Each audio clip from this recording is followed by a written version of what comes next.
Hello YouTube and welcome to Bubble Hearthing. Today we're going to be reviewing the Boomsday project cards. In particular, this video is going to be dedicated to the Druid cards. So let's just, without further ado, get right on into it. So, the first one we have is Biology Project. It is a 1 mana spell. Each player gains 2 mana crystals, which is very nice. All the project cards have a symmetrical effect, just worth noting. So whatever it does for you, it does for your opponent as well. Hence, the symmetry. Now, what are we going to think about this card? Well, it's Druid Ramp. And it's pretty much the best Druid Ramp we've ever seen here.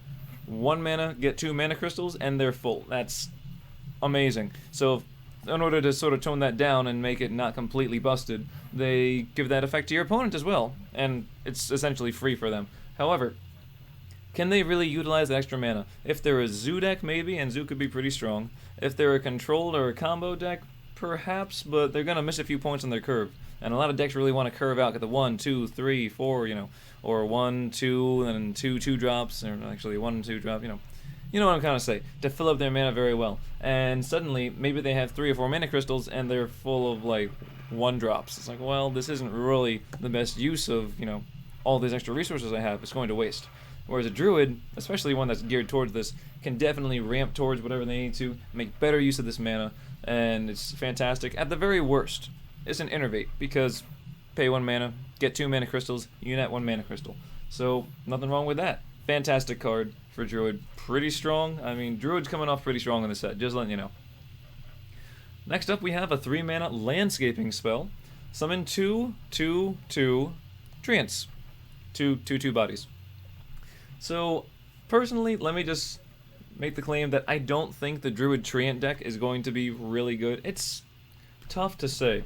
We already have some existing Treant cards in Force of Nature and Cenarius, and probably a couple other ones out there, I don't know. I didn't look that much into it because I don't like them.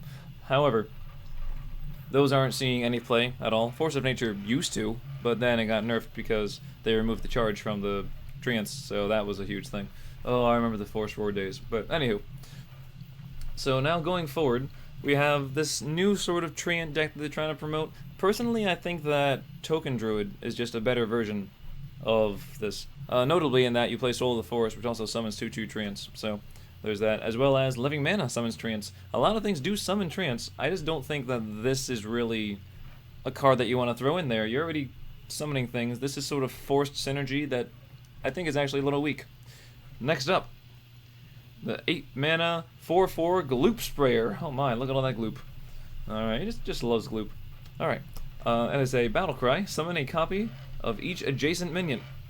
So a lot of people are claiming that this is almost like a step up from Faceless Manipulator, which, aside from combo decks, sees really no play at all. I used to see some, it's like, oh, it's as good as the best minion out there. Nah, there's just so many better options to put in your deck. However, this summons a copy of each adjacent minion. If it's just one adjacent minion, then okay, it have a copy effect. But it keeps the body out there. It stays a 4/4. So that's not too bad. You get the body, you get the copy. It's decent. The question is, can you really play this on 8? Do you have some really good targets coming into your 8 mana turn? Granted, you might have ramped up a little bit, so perhaps some of your creatures are stronger than your opponents. Maybe they can't deal with them right away. However, playing 8 mana, the first thing you want to consider is, well, can I make some kind of crazy combo with this thing by summoning 2 copies of things? And I think the answer is no, strictly based on the mana cost, unless you're going to try to do that, then have 2 Innervates and 2 Biology Projects while having your other 2 creatures on the board. That is very excessive. It's possible, but it seems very unnecessary, I'll say.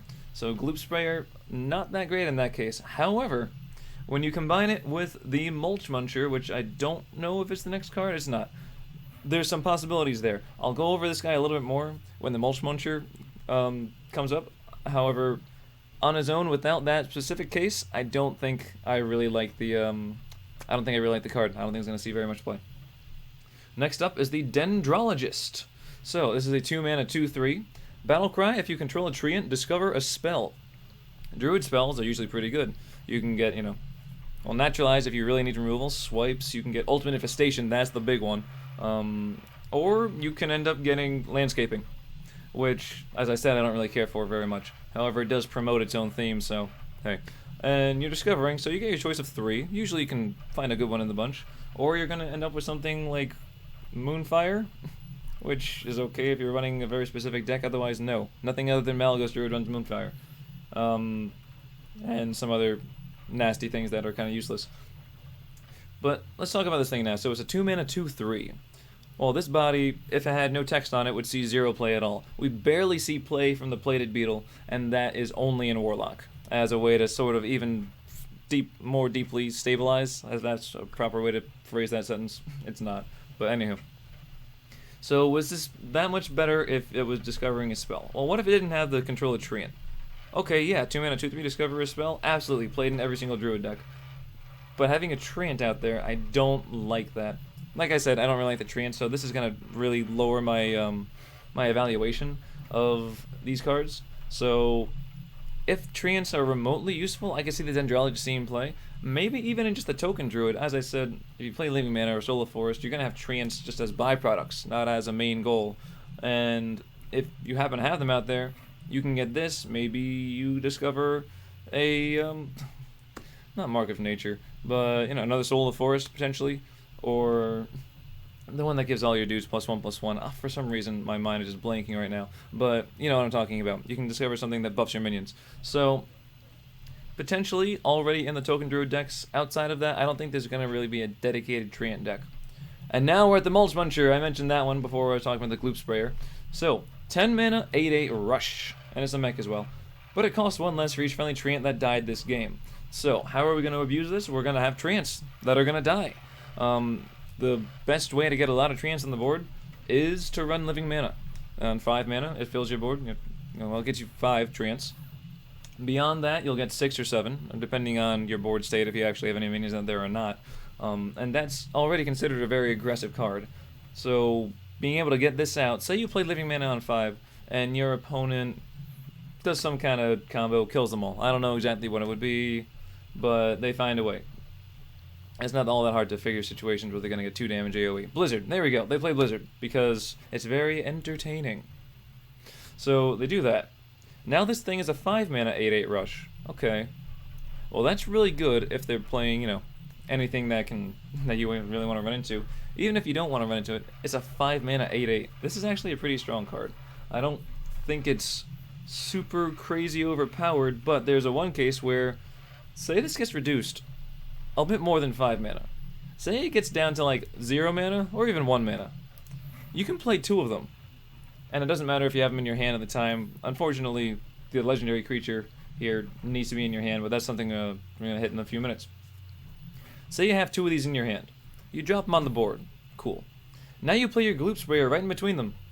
Now you have 4 8/8 charges and a 4/4 body. I'm sorry, not charge. That would be just game breaking. You have 4 8/8 rushes and the 4/4.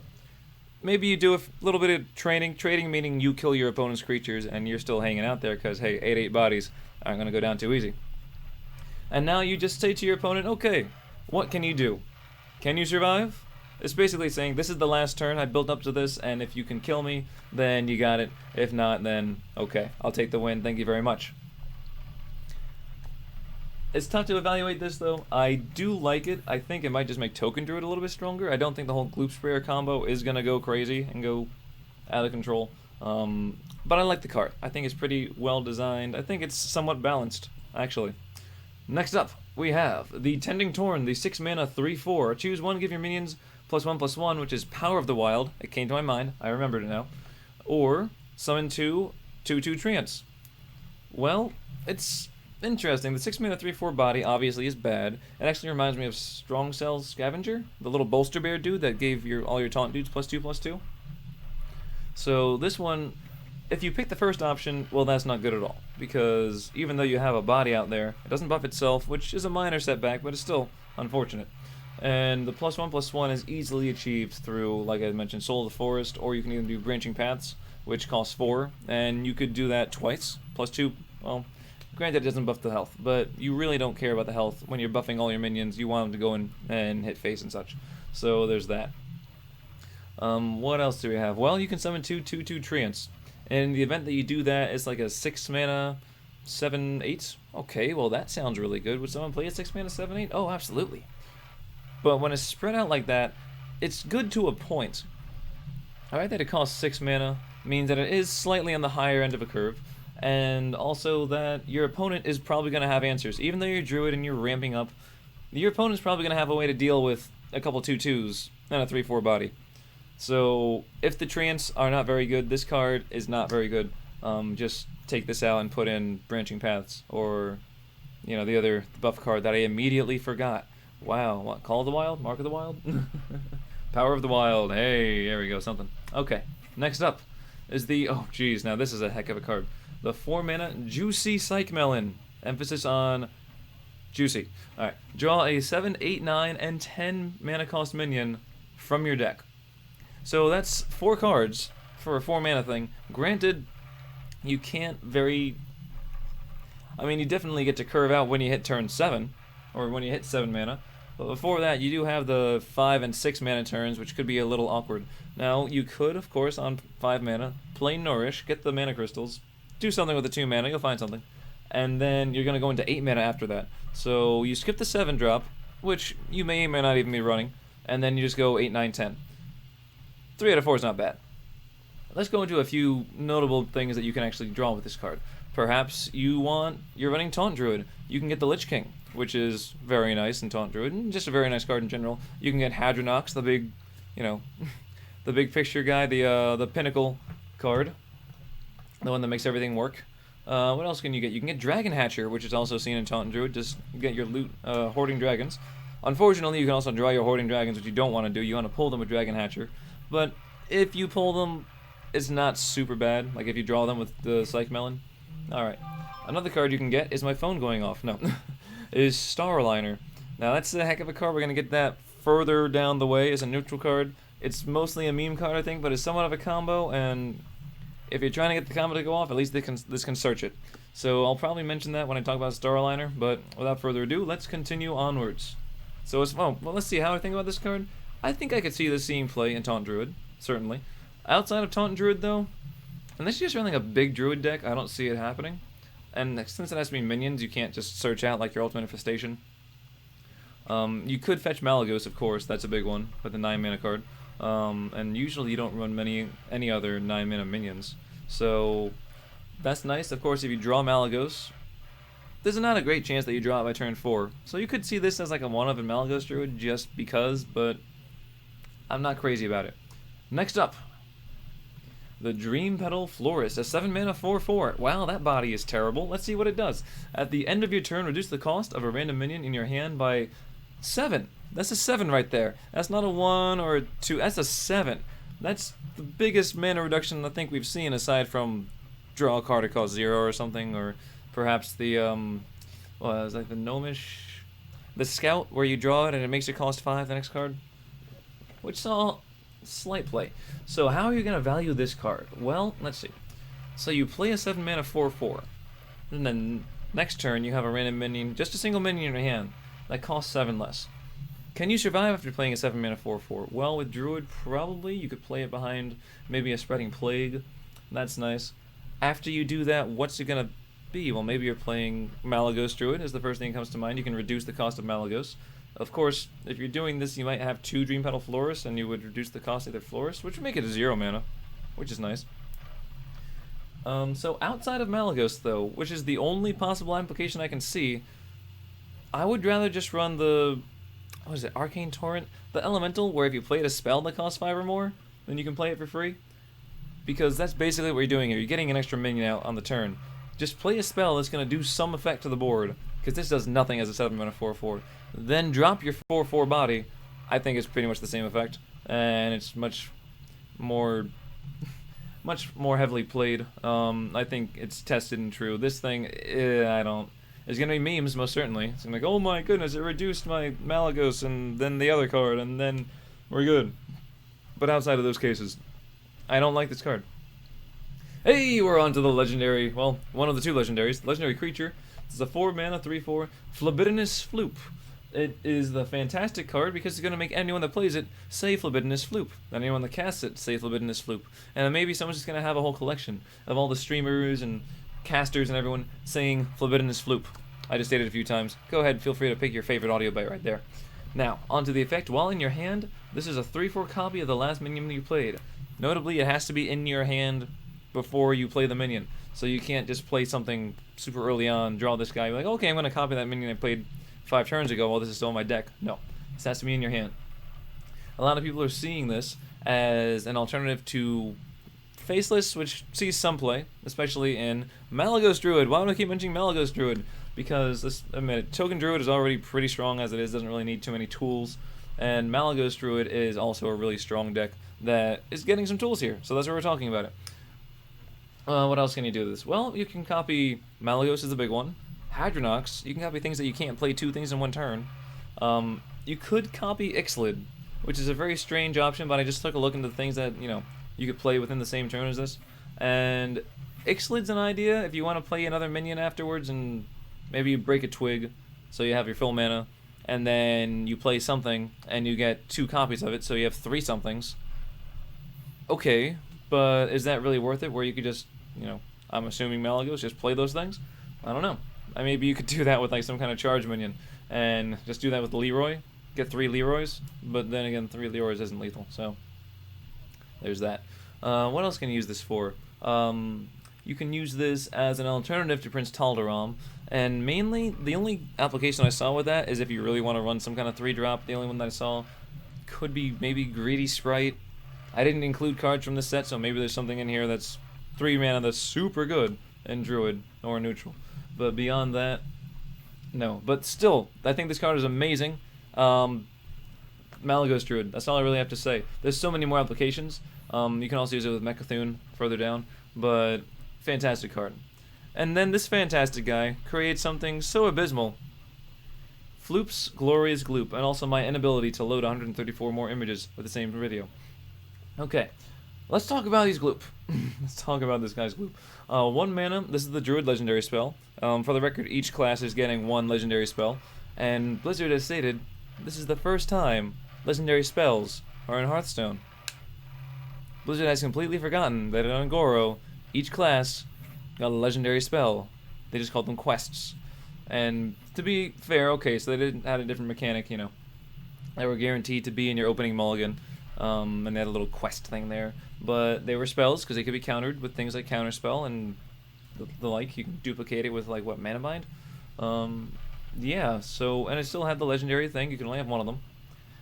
But I'll give them that, okay, it's a slightly different mechanic in that these don't appear guaranteed in your opening hand. Now, without any more of that little rant there, what does the Glorious Gloop do? Whenever a minion dies this turn, gain 1 mana crystal, for this turn only. I think this looks really bad. The only way you're going to get a lot of value out of this, sure, it could be both your minions and your opponent's minions. So there's that 2-sided thing. You could use it, maybe use some kind of board clear and have some mana backup, but that requires your opponent to have a lot of minions on the board.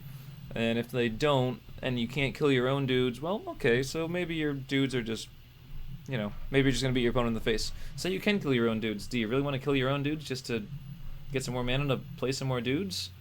Like, in essence, if you're killing them off, then they're not really trading super well. This could force you to make unfavorable trades. The best I could see out of this is, okay, so obviously if you play it and you only kill 1 creature, it does nothing. If you play it and 2 creatures die, it's an Innervate, I would rather play Innervate. If you play it and 3 creatures die, you get 2 mana crystals this turn, Biology Project. Well, no, not Biology Project, because, okay, so it costs 1 mana. Right, 2 creatures die, Innervate, 3 creatures die, not Biology Project, my bad. But then you're actually starting to get a little more than just Innervate and Biology Project value. So, how are we going to have 3 creatures die? Well, Swipe usually hits 2 to 3 creatures, you can work that in there. And then you gain 1 mana after you swipe. Listen, I see the card. If you kept the mana crystals, oh my goodness, okay, suddenly ramp to 1,000,000 cards. It's like a new Astral Communion that you don't have to discard for. But you don't, and in that very specific case that you don't do it, very specific being the cards printed, I don't think it's going to see very much play at all. Okay, but thank you very much. This has been the Druid card review. Hopefully you stay tuned for the next ones, which is going to be the Hunter, I believe. Once again, thank you. Good night, or depending on where you are, good morning, and good luck.